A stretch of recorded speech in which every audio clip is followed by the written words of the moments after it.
Meda obo ade ase se ode eda se na miguso etias na moja ewedi mi mu afusane wonso a wo hwe me no meda awurade ase ema onkwa ese wusu etias na wo hwe me hunde wi abebo wabrabo afa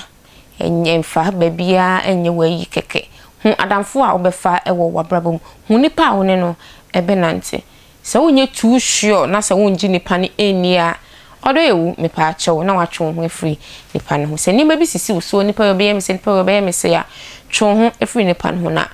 omwa woni emwa bia ede ebua na eni ebia obe westi wabrabo enante bebre because emra eni ho ema odasen medama se emwa wo piesie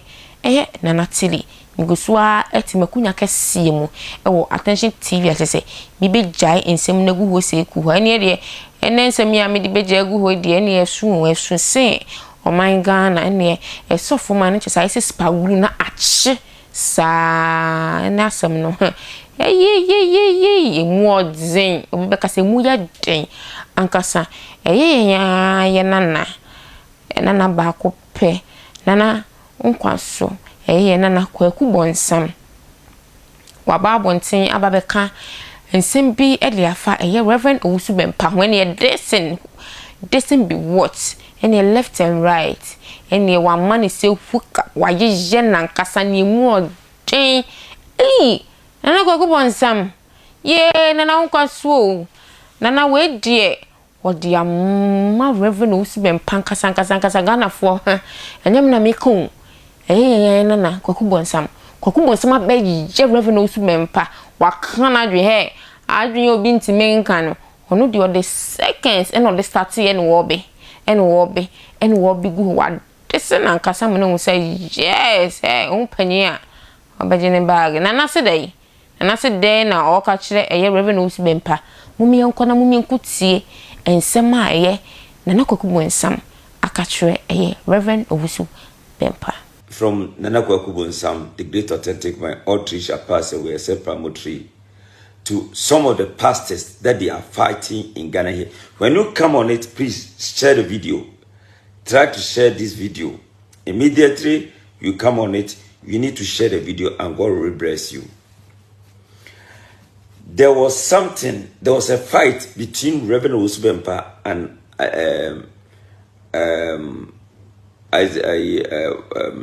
Reverend Owusu Bempah and Obofo,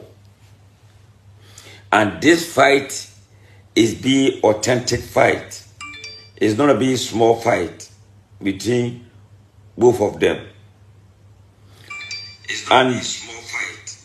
I want anybody who come on it to share the video so that God will bless you. God will bless you. Share the video, please share it. When you come, share it and comment about it. Because you are going to deal any secret. Both of you, Reverend Owusu Bempah and Obofo. Share the video and God will bless you.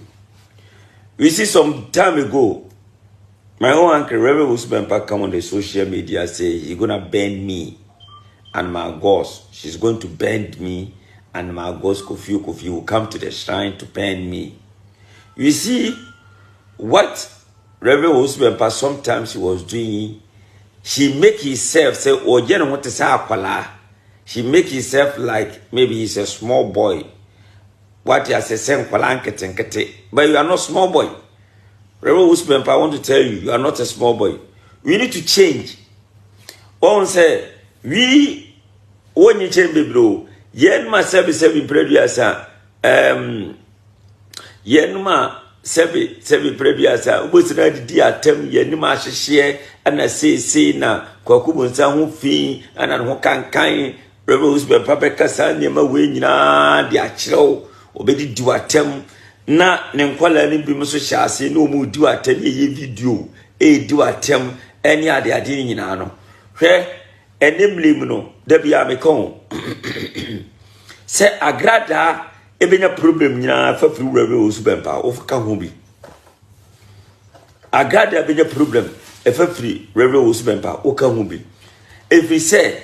sebi previous una akwese ne nkom so be sofo you are the one who professor agrada to become a prophet and obey a prophet ana mokoye ana echitu no nya problem bebre ana wo mekoka sam wo shan kontra na wudidi matem won ne nyina ye pa achew ana ja case akoda boko but sankola na wutua sika mo didi amanfo atem ene wonkola na omo ho na 77 mpreduasa ebi wa 77 stafra chemesremeka da bia atenie eni se enkoye uye me uncle me wadi matem ko TV so wudi matem straight se bani ma ahihye obehye wudi patru behye me metia mo hye mo konse be umi wi me deto nyankopon ne kum nipa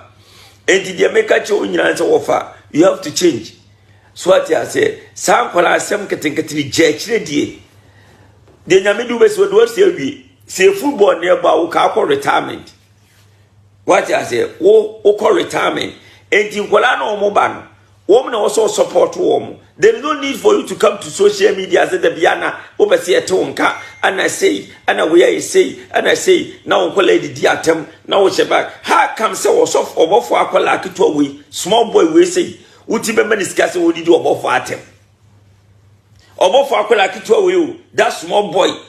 no what man discuss what did you about for atem you give money for people to insult people now the God is that how you worship God mo kwam ye devilish ya waka mo me yanka na 77 prayer 77 nyano me ma no sunti da biya ka na Kwaku Bonsam onye ana Kwaku Bonsam I will say the truth and the truth shall make me free. If I die today, hallelujah. If I die tomorrow, hallelujah. I don't care whatever is going to happen to me. Omo share me say mo kwa ba edeba Attention TV so radio and TV presenter eba ba mi gusua ti mekunya kase nu Attention TV ene me da dam ho ne me be se ne me be oh my God ansem no ye dey egu ho sam am kwotie bi ensem big ensem Paul a ye nana Kwaku Bonsam nana nkwaso wa ba kanadwen e de a kire Reverend Owusu Bempah o se Owusu Bempah Reverend o se sesa Kwaku Bonsam enya me na natili na mekon ye nana Kwaku Bonsam aka kire Reverend Owusu Bempah se onsesa na ne mere atwam omre no atwam ena waye se woye bibia na opese still wo san omre no ye esu ye Kwaku Bonsam se men kan kire se watwam enya me na natili na meka Kwaku Bonsam se Reverend Owusu Bempah watwam Inti waye bia jai was umreno. It has passed long time ago, but still you want to fit yourself in the system. No, you can't fit yourself in the system. Now you are out. So Ghanaians are not ready for you again. Na Kwaku Bonsam na welcome. I say enkancho. Madam say PSC meje mekunya kase na embebe se nsema etwegu ewo oman Ghana edi mam de bia me ka kire mu se me fa nka me muda ene ne eba na nya so ho ai se maso no tete tenkwan chen he edura nwumre na madakora me naaye nya be so ho na se me sole na me ara be som my Ghana ewo Attention TV so makra mu da se ne esan ebe share